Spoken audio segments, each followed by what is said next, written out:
School खत्म होने के बाद यांग भागते हुए घर जा रहा था। घर के बाहर वो एक बड़ा ट्रक देखता है। घर के अंदर जियाओ किसी से बात कर रहा था। वो पर्सन बोलता है हमें इसे पहले तोड़ना होगा। जियाओ बोलता है हाँ ठीक है, इसे तोड़ दो। तभी यांग वहाँ पे पहुँच जाता है एंड पूछता है घर में क्या चल रहा है। जियाओ उसे बोलता है कि घर में बेड टूट चुका है। ये सुन के यांग हैरान हो जाता है एंड बोलता है क्या बेड टूट गया। जो पर्सन रिपेयर करने के लिए आया था वो हंसते हुए यांग को पूछता है तुम कहाँ से आए हो।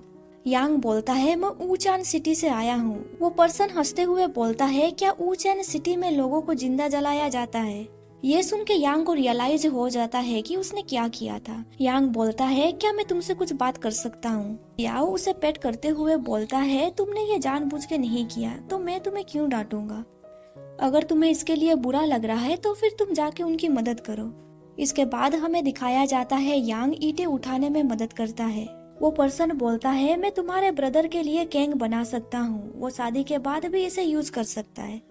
देन वो पर्सन जियाओ को बोलता है तुम्हारा ये छोटा भाई बहुत ही ज्यादा प्रीशियस है, तुम्हें उसके जैसा छोटा भाई और कहीं नहीं मिलेगा। ये बातें यांग भी सुन रहा था। वो गुस्सा हो जाता है क्योंकि वो पर्सन उसे टीज कर रहा था। जियाओ बोलता है अगर लोग मुझे फॉलो करने लगेंगे तो उन्हें भी सफर होना पड़ेगा। यांग बहुत ही ज्यादा हार्डवर्क कर रहा था। वो पर्सन जियाओ को बोलता है आज हम लोग इसे साफ कर देंगे पर मैं कल उसे फिर से बना दूंगा। जियाओ बोलता है आज मेरा तबीयत ठीक नहीं है, नहीं तो मैं तुम्हें डिनर के लिए रुकने बोलता। देन जियाओ उसे काम करने के लिए पैसे दे देता है। वो पर्सन बोलता है तुम मुझे डिनर के लिए रुकने कहोगे फिर भी मैं नहीं रुकूंगा क्योंकि मेरी वाइफ ने डिनर प्रिपेयर कर लिया होगा। वैसे तुम्हें भी जल्दी से अंदर जाना चाहिए, कोई तुम्हारे लिए डिनर प्रिपेयर कर रहा होगा। इसके बाद हमें दिखाया जाता है जियाओ घर के अंदर एंटर करता है। वो देखता है कि यांग हॉटपॉट रेडी कर रहा था। यांग उसे बोलता है मेरे कुकिंग स्किल अच्छे नहीं है पर इसके अलावा तुम मुझे और कोई भी काम दे सकते हो। हॉटपॉट प्रिपेयर करने के लिए जियाओ उसे इंग्रेडिएंट निकालने के लिए बोलता है। यांग एक एक करके इंग्रेडिएंट निकालता है। यांग बहुत ही ज्यादा बकबक कर रहा था, इसीलिए जियाओ उसे बोलता है मैं चाहता हूँ कि तुम अपना मुंह भी बंद रखो। ये सुन के यांग अपना मुंह बंद कर लेता है। कुछ देर के बाद हमें दिखाया जाता है उन दोनों ने मिलके हॉटपॉट बना लिया था। यांग अभी तक शांत बैठा था, इसीलिए जियाओ उसे बोलता है तुम अभी बातचीत कर सकते हो। देन जियाओ उसे करी सर्व करता है। करी खाने के बाद यांग बोलता है ये तो बहुत ही ज्यादा डिलीशियस है, मैंने इसे बनाना सीख लिया है, फ्यूचर में मैं इसे जरूर बनाऊंगा। जियाओ बोलता है इसके बाद, पर वो आगे कुछ नहीं बोलता। वो थोड़ा सैड भी नजर आता है। खाने के बाद जियाओ प्लेट धोने लगता है पर यांग उसे बोलता है तुम्हें ये सब करने की जरूरत नहीं है, एक पेशेंट को रूम में जाके रेस्ट करना चाहिए। इसके बाद हमें दिखाया जाता है यांग सारे बर्तन धो देता है। इसके बाद वो बाहर झाड़ू भी मारता है।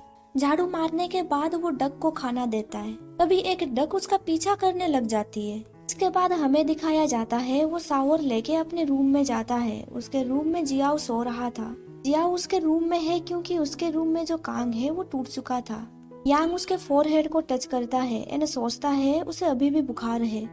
यांग उसके करीब जाने लगता है। तभी जियाओ को थोड़ा होश आने लगता है। वो यांग की ओर देखता है। यांग ब्लश करते हुए बोलता है मैं तो बस देख रहा था तुम्हें बुखार है या नहीं। जियाओ बेड से उठ जाता है। देन वो यांग का हाथ पकड़ता है। यांग पूछता है क्या हुआ। जियाओ बिना कुछ बोले उसे पीछे से हक करता है।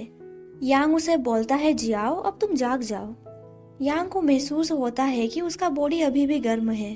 कुछ सेकंड के बाद जियाओ अगेन सो जाता है। यांग को समझ नहीं आता है ये क्या हुआ। वो सोचने लगता है फीवर की वजह से वो अनकॉन्शियस हालत में है।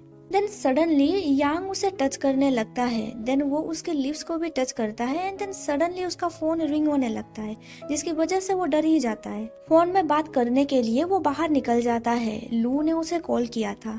यांग पूछता है तुम रात को क्यों कॉल कर रहे हो। लू बोलता है भले ही उधर रात हो चुकी है पर यहाँ पे अभी दिन है। यांग उसे बोलता है तुम्हें क्या कहना है जल्दी से कहो। लू उसे बोलता है कुछ तो गलत हो रहा है, मैं तुम्हें डिस्टर्ब तो नहीं कर रहा हूँ ना। क्या तुम अपने सीक्रेट कर्स के साथ डेटिंग कर रहे हो। यांग बोलता है नहीं। लू बोलता है तुम इतने नर्वसली बातचीत क्यों कर रहे हो। मैं नेक्स्ट वीक वापस घर जाऊंगा, क्या हम दोनों मिल सकते हैं। यांग बोलता है मैं वापस नहीं जा सकता। लू बोलता है तुम्हें वरी होने की जरूरत नहीं है, मैं तुमसे मिलने के लिए आऊंगा। मैं बस ये देखना चाहता हूँ कि तुम्हारा क्रश जिसने एक ही बार में 3 एकड़ की खेती को साफ कर दिया, तुम्हें एक बुद्धिमान पर्सन बनाने में कैसे कामयाब रहा। ये सुन के यांग इरिटेट होकर बोलता है तुम चले जाओ। ये बोल के वो फोन काट देता है। इसके बाद वो अपने रूम में वापस जाता है। वो देखता है जियाओ अभी आराम से सो रहा है। इसके बाद हमें नेक्स्ट डे सुबह का सीन दिखाया जाता है। यांग जियाओ को बोलता है तुम इतने सारे टोफू क्यों खरीद रहे हो। जियाओ बोलता है अगर हम इसे नहीं खा पाएंगे तो फिर हम इसे फ्रोजन कर देंगे। वैसे फ्रोजन टोफू स्टू डिलीशियस लगते हैं। देन यांग उसे पूछता है क्या तुम्हारा तबीयत ठीक ही है। जियाओ बोलता है मैं ठीक हूँ पर मेरे बैक में थोड़ा पेन हो रहा है। ये सुन के यांग को याद आता है कि कल रात क्या हुआ था। वो सोचने लगता है अगर तुम्हें दर्द नहीं होता तो ये स्ट्रेंज लगता। घर के अंदर जियाओ उसे पूछता है मैंने कल रात को क्या किया था। यांग बोलता है ज्यादा कुछ नहीं, शायद तुम सपना देख रहे थे। ये सुन के जियाओ सोचने लगता है क्या मैं सपना देख रहा था। यांग थोड़ा घबराते हुए बोलता है हाँ ऐसा हो सकता है, बीमार के टाइम में नाइटमेयर्स आते हैं। पर जियाओ बोलता है वो नाइटमेयर नहीं था। देन वो हंसते हुए बोलता है वो एक अच्छा सपना था। ये सुन के यांग थोड़ा हैरान हो जाता है। देन जियाओ बोलता है मैंने सपने में अपने पेरेंट्स को देखा, उन्होंने बहुत सारे डिलीशियस फूड बनाए थे। ये सुन के यांग बोलता है ओह तो इसीलिए तुमने कहा कि वो अच्छा सपना था। यांग बोलता है जरा रुको, मैं मेडिसिन एंड जिंजर टी ले लेता हूँ, क्या पता ये हमारे काम आ सकते हैं। ये सुन के जियाओ थोड़ा स्माइल करता है। यांग बोलता है ठीक है अब हम दोनों चलने के लिए तैयार हैं, चलो चलते हैं, नहीं तो हम दोनों लेट हो सकते हैं। पर तभी जियाओ उसे रोक लेता है एंड उसे एक हेट पहना देता है। यांग चिल्लाते हुए बोलता है मेरे हेयर स्टाइल खराब हो गए। जियाओ बोलता है ऑनेस्टली तुम इस हेट को पहन के रखो। यांग बोलता है ये कौन सा जमाना का हेट है। तभी जियाओ उसे पुकारता है। यांग बोलता है अब तुम क्या कर रहे हो। जियाओ बोलता है तुम इधर सामने खड़े हो जाओ, मैं तुम्हारा पिक्चर खींचना चाहता हूँ। यांग बोलता है मैं नहीं खींचना चाहता। पर जियाओ उसे बोलता है मैं ये पिक्चर आंट टेंग को भेजूंगा, क्या तुम घर नहीं जाना चाहते। देन जियाओ यांग का एक प्यारा सा पिक्चर खींचता है। इसके बाद वो दोनों पैदल स्कूल जाने लगते हैं। चलने की वजह से बर्फ में फुटप्रिंट्स बनने लगते हैं। सही मौका देख के यांग जियाओ के फुटप्रिंट्स के ऊपर अपना पैर रखता है, जिससे वो खुश हो जाता है यानी सोचता है परफेक्ट लैंडिंग। तभी जियाओ बोलता है यांग तुम इतने धीरे क्यों चल रहे हो। यांग ब्लश करते हुए बोलता है अभी बर्फ गिर रही है इसीलिए रोड पे चलना थोड़ा मुश्किल हो रहा है। जियाओ बोलता है क्या तुम्हें इतना डिफिकल्ट लग रहा है। स्प्रिंग के दौरान बर्फ पिघलने के दौरान ये रोड कीचड़ से भर जाता है, तब तुम यहाँ पे कैसे चल पाओगे। जियाओ उसके साथ बहुत बातचीत कर रहा था। यांग मुस्कुराता है। जियाओ बोलता है तुम मुस्कुरा क्यों रहे हो। यांग बोलता है तुम कुछ ज्यादा ही बकबक कर रहे हो, लगता है तुम सही से रिकवर हो चुके हो, ऐसा लगता है मैंने पेशेंट का अच्छी तरह से ध्यान रखा था। ये सुन के जियाओ बोलता है हाँ तुमने मेरी अच्छी तरह से देखभाल की, तुम पहले से काफी सुधर चुके हो। यांग थोड़ा हैरान हो जाता है। वो बोलता है क्या मैंने सही सुना, क्या तुम मेरी तारीफ कर रहे हो। जियाओ बोलता है जब तुम आंट टैंग से मिलोगे वो भी तुम्हें प्रेज करेगी एंड शायद स्प्रिंग फेस्टिवल के दौरान वो तुम्हें वापस ले जाएंगी। देन यांग उसके पास भागते हुए जाता है एंड बोलता है क्या मेरे जाने से तुम्हें बुरा लगेगा, पर जियाओ कोई रिप्लाई नहीं देता है। इसके बाद हमें दिखाया जाता है वो दोनों स्कूल ऑफिस रूम पहुंच चुके थे। वहाँ पे इतने सारे बॉक्सेस देख के यांग बोलता है क्या हम लोग गलत ऑफिस में घुस गए हैं। तभी प्रिंसिपल बोलता है मी ने ये सब कुछ लाया है, तुम्हें जो पसंद है तुम यहाँ से ले सकते हो। यांग बोलता है मी ने इतने सारे हेड्स क्यों लाए हैं, क्या वो पागल हो गई है। तभी प्रिंसिपल उन्हें बोलता है जरा इसे देखो। प्रिंसिपल उन्हें एक लड़की का पिक्चर दिखाता है एंड बोलता है सिम्माओ एक हफ्ते से टारगेटेड सेल को पूरा करने के लिए बहुत मेहनत कर रही थी। उस लड़की का पिक्चर देख के यांग हैरान हो जाता है एंड पूछता है क्या ये सिम्माओ है। उसे लंबे बालों में देख के मैं तो पहचान नहीं पाया, वो बहुत ही प्रिटी लग रही है।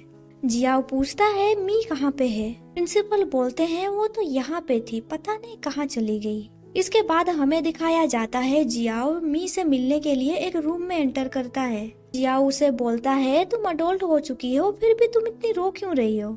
मी बोलती है तुम अपना मुंह बंद रखो। देन वो रोते हुए बोलती है सिम्माओ हर दिन 8 घंटे लाइव ब्रॉडकास्ट करती है एंड उसका बॉस उसे बोलता है कि लाइव ब्रॉडकास्ट के दौरान उसे ये सामान बेचने होंगे। अगर कोई सिम्माओ को भला बुरा बोल देता है तो सिम्माओ हमेशा अच्छे से उन्हें रिप्लाई देती है एंड वो मुझे बोलती रहती है कि वो वहाँ पे ठीक ही है, वो बिल्कुल भी टायर्ड नहीं है। यांग बोलता है अगर किसी ने तुम्हें रोते हुए सुन लिया तो उन्हें लगेगा कि कोई अलार्म बज रहा है।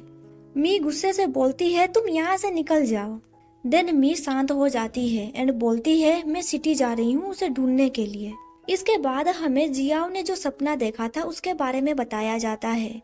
जियाओ बचपन में बर्फ में चल रहा था, तभी वो नीचे गिर जाता है। जब वो खड़ा हो जाता है वो देखता है उसके पेरेंट्स उसके सामने बैठे हुए थे, साथ में मिलके खाना खा रहे थे। तभी वो वहाँ पे किसी और को भी देखता है। वो देखता है यांग को। यांग उसे बोलता है इधर आओ, डिनर तैयार हो चुका है। प्रेजेंट में मी बोलती है मैं बिना सोचे समझे कुछ भी नहीं करती हूँ, मैंने सब कुछ प्लान कर लिया है। मैं पोस्ट ग्रेजुएशन एंट्रेंस एग्जाम दूंगी, मैं बहुत ही ज्यादा मेहनत करूंगी एंड सिटी में रह जाऊंगी। जियाओ बोलता है तुम सच में? तभी मी बोलती है मुझे रोकना मत, मैंने अपना मन बना लिया है। देन जियाओ उसे हिट करते हुए बोलता है मैं तुम्हें नहीं रोक रहा, मैं बस जानना चाहता हूँ तुमने जो हेड्स खरीदे हैं उन्हें तुम कहाँ पे रखोगी। देन जियाओ वहाँ से जाते हुए बोलता है तुम जल्दी से उन हेड्स को हटा दो, ऑफिस में बैठने के लिए जगह नहीं है। मी इरिटेट होकर बोलती है तुम कुछ भी नहीं जानते, मैं सब कुछ प्यार की वजह से कर रही हूँ। जियाओ बोलता है पोस्ट ग्रेजुएशन एंट्रेंस एग्जाम देना इतना बुरा भी नहीं है। मी बोलती है हाँ तुमने सही कहा, क्या तुम मुझे सपोर्ट कर रहे हो? जियाओ बोलता है तुम ये सब कुछ प्यार की वजह से कर रही हो, ये कुछ सही नहीं लग रहा, आखिर ये प्यार क्या है? ये सुन के मी गुस्सा हो जाती है। देन मी उसे पूछती है जियाओ क्या तुम सच में किसी को प्यार नहीं करते हो? ये सुन के जियाओ रुक जाता है एंड बोलता है नहीं। मी बोलती है तो फिर तुम इतना हेजिटेट क्यों कर रहे थे? जियाओ उसे हिट करते हुए बोलता है मैं सोच रहा था तुम उन हेट का क्या करोगी। मी बोलती है तुम जिद्दी बनना बंद करो, मुझे पता है तुम किसी के बारे में सोच रहे थे। जियाओ बोलता है अपनी बकवास बंद करो। इसके बाद हमें दिखाया जाता है जियाओ ऑफिस रूम पहुंच चुका था। यांग उसे बोलता है ये हेट कैसा लग रहा है। जियाओ उसके सर से हेट निकाल देता है एंड बोलता है ये अच्छा नहीं लग रहा। देन जियाओ दूसरा हेट ढूंढने लगता है। जियाओ उसके लिए एक मल्टी कलर हेट निकालता है। यांग बोलता है ये कलर।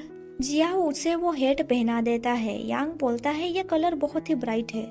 उसे देख के जियाओ ब्लश करने लगता है एंड उसे देखता ही रहता है। एक सीनियर टीचर आके बोलती है टीचर जियाओ नेक्स्ट वीक मेरा ओपन क्लास है, पर जियाओ कोई रिप्लाई नहीं देता है। यांग उसे पोक करते हुए बोलता है सीनियर टीचर तुम्हें बुला रही है। ये सुन के जियाओ सीनियर टीचर के साथ क्लास के बारे में डिस्कस करने लगता है। सेल्फी लेने के लिए यांग फोन का कैमरा ओपन करता है, पर पता नहीं उसे क्या हो जाता है, वो जियाओ का पिक्चर खींच लेता है। कैमरा साउंड सुन के वो लोग हैरान हो जाते हैं। यांग थोड़ा घबराते हुए बोलता है मैं तो सेल्फी ले रहा था। तभी जिन बोलता है जियाओ ने तुम्हारे लिए जो हेट चुना है वो अच्छा लग रहा है। ये सुन के यांग ब्लश करने लगता है।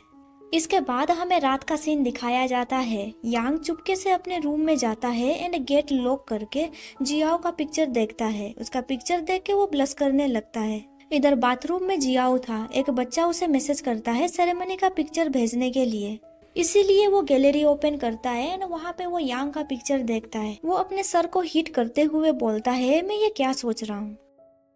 इधर यांग जियाओ का कॉन्टैक्ट नंबर ओपन करता है। वो जियाओ का नाम चेंज कर रहा था। तभी जियाओ भी ये देख लेता है। उसे देख के यांग हैरान हो जाता है एंड बोलता है तुम यहाँ पे कब आए? जियाओ उसे बोलता है तुम मुझे निकनेम क्यों दे रहे थे? यांग घबराते हुए बोलता है प्लीज तुम ऐसे प्रिटेंड करो कि जैसे तुमने कुछ भी नहीं देखा। जियाओ बेड सजाते हुए बोलता है तुम मुझे निकनेम क्यों दे रहे थे, जल्दी से इसे चेंज करो। पर यांग बेड में लेट जाता है एंड हंसने लगे। जियाओ गुस्से से बोलता है तुम हंस क्यों रहे हो, क्या तुमने चेंज किया? उसे गुस्से में देख के यांग बोलता है ठीक है मैं चेंज कर रहा हूँ। तुम्हें रेस्पेक्ट देने के लिए मैंने तुम्हारा नाम जियाओ लिख दिया है। पर जियाओ उसे पिलो से हिट करते हुए बोलता है पर मुझे कोई रेस्पेक्ट नहीं दिख रही। देन यांग उसे पूछता है क्या तुम्हारा कैंग अभी तक बनाया नहीं गया है? क्या कल से तुम अगेन मेरे रूम में सोने के लिए आओगे? जियाओ बोलता है कैंग बन चुका है पर उसे सूखने के लिए वक्त चाहिए। यांग बोलता है वो जल्दी से सूख तो जाएगा ना, मेरा दोस्त मुझसे मिलने के लिए आ रहा है एंड वो यहाँ पे कुछ दिनों तक रुकेगा। जियाओ उसे बोलता है क्या वो यहाँ पे रुकेगा, क्या वो तुम्हारा अच्छा दोस्त है? यांग बोलता है वो मेरा अच्छा दोस्त है, मैं लू की बात कर रहा हूँ, उसने ई स्पोर्ट क्लब में हमारी मदद की थी। जियाओ बोलता है ठीक है वो यहाँ पे रह सकता है। ये सुन के जियाओ बहुत ही ज्यादा खुश हो जाता है। देन वो हंसते हुए बोलता है तुम्हारा कैंग ठीक हो जाने के बाद लू एंड मैं सेम रूम में साथ में सो सकते हैं। ये सुन के जियाओ लाइट ऑफ कर देता है। यांग बोलता है तुमने सडनली लाइट ऑफ क्यों कर दिया। कुछ दिनों के बाद हम यांग को देखते हैं। वो तैयार हो चुका था। वो ट्राईसाइकिल में जाता है लू को पिकअप करने के लिए। स्टेशन पहुंच के वो ड्रिफ्ट मारता है एंड लू को बोलता है सवार हो जाओ। पर वो देखता है कि ड्रिफ्ट की वजह से लू का फेस बर्फ से कवर हो चुका था। लू अपने चेहरे से बर्फ हटाता है। लू उसके ट्राईसाइकिल पे सवार हो जाता है। लू पूछने लगता है ये गाड़ी किसकी है एंड तुम्हारा वो क्रश कहाँ पे है। यांग बोलता है तुम घर पे उससे मिल लेना। ट्रैवलिंग करने के दौरान लू उसे पूछता है क्या वहाँ पे इंटरनेट है, वहाँ पे तुम शावर कैसे लेते हो। उसकी बकबक सुन के यांग तेजी से गाड़ी चलाने लगता है, जिसकी वजह से लू का हालत थोड़ा खराब होने लगता है। यांग को याद आता है जब वो पहली बार यहाँ पे आया था उसे भी मोशन सिकनेस हुआ था। वो लू को पॉलीथीन बैग देते हुए बोलता है ट्राईसाइकिल के ऊपर उल्टी मत कर देना। ये सुन के लू गुस्सा होने लगता है। इसके बाद हमें दिखाया जाता है वो घर पहुंच चुके थे। तभी पीछे से जियाओ आने लगता है। उसे देखने के लिए लू पीछे पलटता है और बोलता है क्या तुम्हारा क्रश वापस आ चुका है। जियाओ लू को हेलो बोलता है। लू बोलता है हेलो क्या तुम। तभी यांग उसका माउथ कवर कर देता है एंड उसे बोलता है तुम पहले अंदर चलो, तुम उसे बाद में हेलो बोल सकते हो। लू बोलता है तुम क्या कर रहे हो, तुम मेरा गला घोट रहे हो। यांग बोलता है तुम्हें उसके सामने कोई ऐसी वैसी बात नहीं करनी है। वो दोनों वहाँ से चले जाते हैं। जियाओ डक को देखते हुए बोलता है क्या तुम बच के निकल गए। रूम के अंदर लू बोलता है तुम श्योर हो कि तुम उसे पसंद करते हो, इसमें छुपाने वाली क्या बात है। यांग बोलता है ये कितना एम्बेरेसिंग है, अगर उसे इसके बारे में पता चल गया तो हम दोनों दोस्त की तरह भी नहीं रह सकते। लू बोलता है अगर तुम उसे पसंद करते हो तो तुम्हें उसके साथ डेट पे जाना चाहिए। यांग कर्टन लगाते हुए बोलता है तुम जरा धीरे बोलो नहीं तो वो सुन लेगा। एंड तुम किस तरह का रिलेशनशिप के बारे में बात कर रहे हो, वो मुझे लाइक नहीं करता है, वो बस मुझे अच्छे से ट्रीट करता है। लू बोलता है तुम्हें कैसे पता चला कि वो तुम्हें लाइक नहीं करता है। अगर वो तुम्हें लाइक नहीं करता है तो तुम्हें कुछ करना होगा ताकि वो तुम्हें पसंद करे। यांग बोलता है तुम्हारे लिए ये कहना इजी होगा। लू बोलता है जरा देखो तुम कितने उदास लग रहे हो, मुझे लगता है एक होप है। ये बोल के लू रूम का डोर ओपन करता है पर तभी उसके सामने एक डक आ जाता है जिसे देख के वो थोड़ा परेशान हो जाता है। यहाँ पे ये चैप्टर खत्म हो जाता है। आगे का स्टोरी अभी तक रिलीज नहीं हुआ है। जब तक 4-5 चैप्टर्स रिलीज नहीं हो जाते मैं और आगे कंटिन्यू नहीं करूंगी। अगर आपको वीडियो पसंद आया तो लाइक कर दीजिए एंड आगे का स्टोरी जानने के लिए मेरे चैनल को सब्सक्राइब कर दीजिए और साथ ही बेल नोटिफिकेशन ऑन कर दीजिए ताकि आपको मेरा हर वीडियो का नोटिफिकेशन मिल सके। Thank you for watching my videos.